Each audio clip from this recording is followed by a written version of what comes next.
Olá, sejam todos bem-vindos a mais uma aula de Química. Meu nome é a professora Carla e o tema da nossa aula de hoje é equilíbrio químico, mais especificamente a parte do equilíbrio iônico.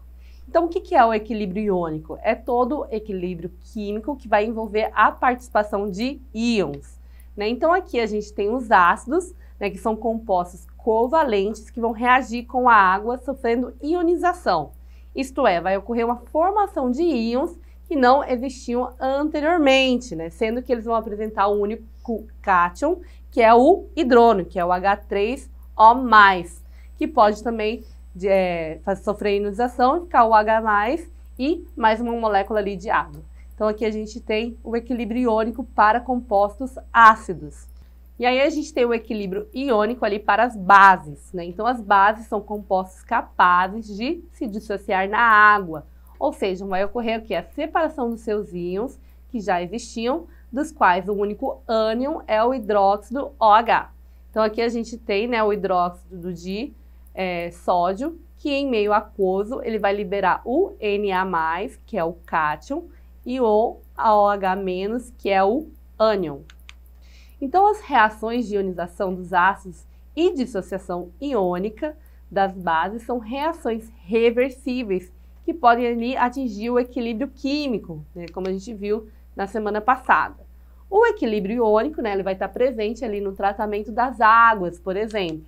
Então, a água que a gente bebe e também a água ali da piscina, né, para que ela esteja bem limpa, límpida, né, elas precisam passar por esse tratamento ali do esgoto ali das nossas casas, que vai se basear o quê? Na correção da acidez. Então, para que essa água ela fique potável, então para que a água da piscina, né, ela seja límpida, a gente precisa fazer a correção da acidez para que ela alcance, né, esse estado ali de equilíbrio iônico. Então, o equilíbrio iônico é um dos fatores que vai determinar a sua potabilidade, ou seja, o seu consumo ou uso seguro. Aqui, ó, a gente vai ter o quê? A gente vai, como acontece, né, em qualquer equilíbrio, aqui também serão definidos o quê, gente? Alfa como grau de ionização ou grau de dissociação iônica. A gente tem o K, que é a constante de ionização. E aqui a gente vai ter o cálculo da constante de ionização. Então, ela vai ser feita como? A gente vai representar ela pela sigla KI, mas existem outras siglas também que pode ali representá-la, que seria o Ka, que é o constante de ionização do ácido, Kb, que é a constante de dissociação da base, a gente tem o Kd, que é a constante de ionização. Então, aqui a ionização, né, a gente vai ter o Hx, né, sendo que X pode ser qualquer elemento, mais a água, né, o H2O, formando H+, mais X-, e aí aqui a gente vai ter o Ki ou o Ka, que vai ser aqui a fórmula. A gente vai pegar aqui a concentração do H+, vezes a concentração do Hx, dividido ali pela concentração do Hx. Isso no caso de ionização, tá? No caso da dissociação, a gente tem aqui o elemento Y, né, que pode ser ali o metal alcalino terroso, ligado ali a um OH, mais a água, H2O, e aí aqui a gente vai ter o Y mais o OH-, né? Lembrando que essa reação ela pode ser reversível, então ela pode ocorrer de forma direta ou então ela pode ocorrer pela forma indireta. Aqui, né, a fórmula vai ficar Ki ou Kb, né, que é a questão da constante, né, de dissociação da base, igual a concentração do Y+, vezes a concentração do OH-, dividido ali pela concentração do YOH. Então, a constante de ionização ela vai ser diretamente proporcional à concentração ali dos íons. E quanto maior for o seu grau de ionização ou dissociação dos ácidos e das bases, maior será a sua constante de ionização. E quanto maior forem os valores, né, dessas constantes de ionização, mais forte vai ser o ácido ou a base. Depois a gente vai fazer aqui o cálculo, né, para saber como que é definida ali a constante de ionização. Então, o equilíbrio iônico da água, né, essa água vai sofrer o quê? Uma autoionização. Mas como é um eletrólito muito fraco, vai estabelecer ali o equilíbrio aqui abaixo. Então, a gente vai ter duas moléculas, por exemplo, aqui de H2O no estado líquido, formando ali o H3O+, aquoso, mais o OH aquoso. Ou a gente pode colocar, né, simplesmente H2O, aqui, né, o sinal da reação, né, do equilíbrio químico reversível, mais o H+, mais OH-. Então, a concentração da água ela não vai participar da expressão para o cálculo da constante da ionização, porque a água é uma constante para a ionização, ou seja, sem ela a ionização não vai ocorrer.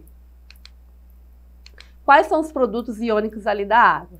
Então, a gente tem um produto iônico da água que ela é representada pela sigla KW, né? Sendo que o W significa water, que significa água em inglês, por isso que a gente tem aqui esse W. Então, ele vai ser a constante, né, utilizada ali para representar o equilíbrio gerado pela autoionização da água. Então, nesse processo, né, uma molécula de água ela vai agir como um ácido, doando ali o seu próton, H+, e outra molécula vai agir como a base, recebendo esse próton. Então, isso significa que a água vai conduzir ali a corrente elétrica, porque ela vai possuir ali os íons. Então, como a água é um líquido puro, a sua concentração ela vai ser tida como 1, e isso não vai interferir ali no valor da sua constante. Então, aqui a gente tem ó, o H2O líquido, que vai reagir com o outro H2O, também líquido, que vai formar ali o H3O+ aquoso, mais o OH negativo, né, aquoso também. Então, aqui, ó, a gente vai ter o H2O mais o H2O, né, formando o H3O+, e o OH. Então, a gente vai calcular como? O KW, a gente vai ter aqui essa fórmula, que seria o quê? A concentração do H+, vezes a concentração do OH-, dividido pelo H2O. Então, como a água é um líquido puro, a sua concentração é sempre igual a 1. Então, aqui a gente tem um KW, né, que é igual a H+, vezes o OH-, né, e a concentração, né, desses dois íons ali na água destilada a 25 graus é a mesma. Então, isso quer dizer que ela vai ser igual a 1 vezes 10 a menos 7 mol por litro. Então, vamos fazer aqui um exercício sobre o produto iônico da água. Então, fala assim, em uma análise realizada com a água, né, H2O a 90 graus, um químico encontrou uma quantidade de hidrônios, H3O+, igual a 5 vezes 10 a menos 7 mol por litro. E os hidróxidos, né, igual a 5 vezes 10 a menos 7 mol por litro. Então, qual vai ser o valor da constante de ionização da água nessa temperatura? Então, aqui a gente tem as opções. E como que a gente vai fazer aqui esse cálculo, né? Então, aqui a gente tem os dados fornecidos ali pelo exercício, né, que é o valor do H3O+, e do OH-, e a gente quer saber qual que é o valor do produto iônico da água, né, que é o KW. Então, a gente vai só aplicar ali na expressão da constante de autoionização da água. Então, aqui, ó, a gente tem um KW, a gente coloca aqui os valores, né, que foram dados ali no exercício, então 5 vezes 10 a menos 7, vezes o valor do OH, que é 5 vezes 10 a menos 7, e o valor do KW, né, desse produto iônico da água, vai ser igual a 5 vezes 10 a menos 14. Então, daqui é o valor da constante, né, do produto iônico da água. E aqui, ainda dentro dessa parte do equilíbrio químico, né, algumas moléculas do ácido ou da base, elas não vão sofrer ionização ou dissociação ao entrar em contato com a água. Então, normalmente, só alguma parte, né, alguma parte dessas moléculas vão participar desse processo. O equilíbrio iônico ele vai ser caracterizado, né, quando ele está se referindo a um eletrólito fraco, né, porque se a gente considera que 100% das moléculas se ionizaram, o equilíbrio não é gerado, então a reação ela vai ter um único sentido.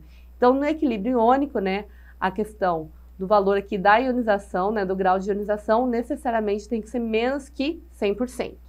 E cada ácido e cada base, ela vai conter um grau de ionização que vai indicar a porcentagem das moléculas que foram ionizadas ou dissociadas ali na água.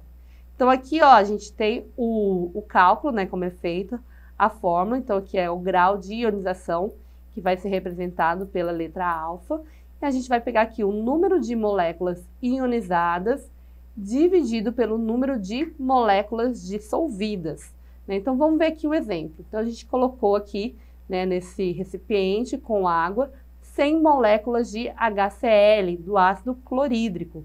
Então a gente colocou 100 aqui, sendo que dessas 100 moléculas, né, de HCl, 8 moléculas de HCl, elas não ionizaram, né? Então elas se mantiveram aqui ligadas. Então a gente vai ter o quê? 92 moléculas de H+, ionizada, e 92 moléculas de Cl- ionizadas, né? Dessas 100 moléculas. Então a gente vai fazer aqui o cálculo, né? Então o grau de ionização vai ser igual ao quê? O número de moléculas ionizadas, que foi igual a 92, dividido pelo número de moléculas dissolvidas, né, que foram 100 moléculas de HCl. Então aqui deu igual a 0,92, a gente joga para a porcentagem e o valor aqui do grau de ionização vai ser igual a 92%. E aí a gente vai colocar aqui, a gente vê aqui nessa tabela, né, qual que é a força ali, por exemplo, de um ácido relacionado ao seu grau de ionização. Né? Então, aqui os ácidos fortes, né, eles vão ter um grau de ionização de 92 até 60% ali de ionização. Os ácidos moderados, eles vão ter aqui esse valor menor, que é 30%, por exemplo, do ácido sulfuroso, do ácido fosfórico 27% e do ácido fluorídrico de 8 a 5%, né, de ionização. E abaixo disso, né, a gente vai ter os ácidos fracos, né, que vão ter ali um baixo grau de ionização. Então, vamos agora fazer um exercício. Então, a cada 6,115 litros de sulfeto de hidrogênio gasoso, que é o H2S, borbulhado na água, vai se verificar que 4,647 vezes 10 a menos 3 litros reagem, sofrendo ionização e formando o ácido sulfídrico, H3O mais 1 aquoso, e S-2 aquoso. Então, todo o volume restante vai continuar na sua fórmula molecular. Então, a gente vai basear, né, no grau de ionização, que é o alfa. A gente vai indicar se esse ácido sulfídrico ele é forte, moderado ou fraco. Então, aqui a gente vai fazer o cálculo, né, do grau de ionização. Então, aqui a gente tem um alfa. A gente tem o número de moléculas que foram ionizadas, né? Então, foi colocado aqui no enunciado, que foi de 4,647 vezes 10 a menos 3, e o número de moléculas dissolvidas, que foi ali 6,115 litros. Então, a gente faz essa conta, né? Então, o valor do alfa vai ser 0,00076, a gente multiplica por 100 para encontrar o valor da porcentagem, e vai ser igual a 0,076%. Né? Então, o ácido sulfídrico, ele é um ácido extremamente fraco, né? Pois o seu grau de ionização é menor do que 5%. Então, nós finalizamos aqui mais uma aula. Para mais informações e mais aulas, né, acesse a plataforma Eduque. Bons estudos e até a próxima aula.